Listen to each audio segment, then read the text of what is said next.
آیا ایمان داری که دینت درست‌ترین و منطقی‌ترین مسیر جهانه؟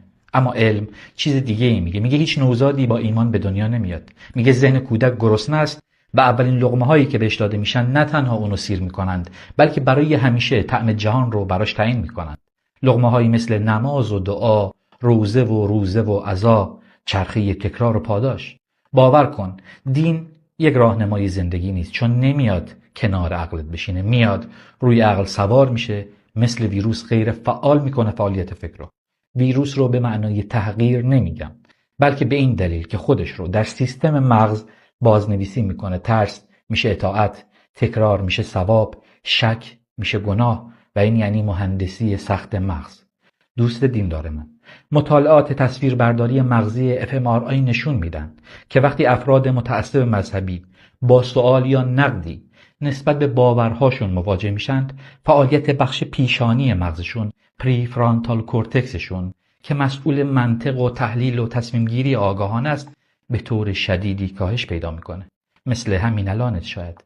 در مقابل بخش آمیگدال که مرکز ترس و خشم و اضطراب و واکنش‌های غریزی بیش فعال میشه.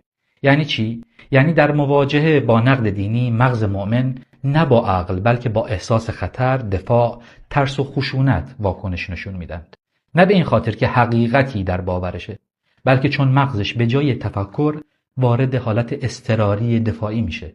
دقیقاً شاید مثل همین الان که میخوای با یک کامنت تند نسبت به من بر ترس درونیت از جستجوی حقیقت دور بشی.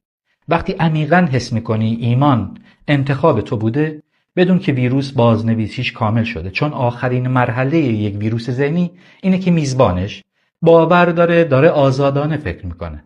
اما در پایان یک لحظه به این فکر کن که چطور ذهنت تمام ادیان دیگر رو نادرست و شاید ساده‌لوحانه تشخیص میده. نمیتونی بفهمی چطور ممکنه کسانی بهش باور داشته باشند.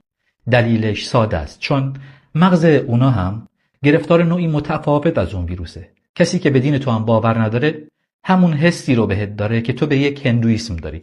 اما باز اگه با اعتقاداتت خوشحالی، ما اصلا اصراری نداریم اونو ازت بگیریم. پس لطفاً تو هم اجازه بده کسان دیگه‌ای هر جوری که دوست دارن فکر کنن و زندگی کنن.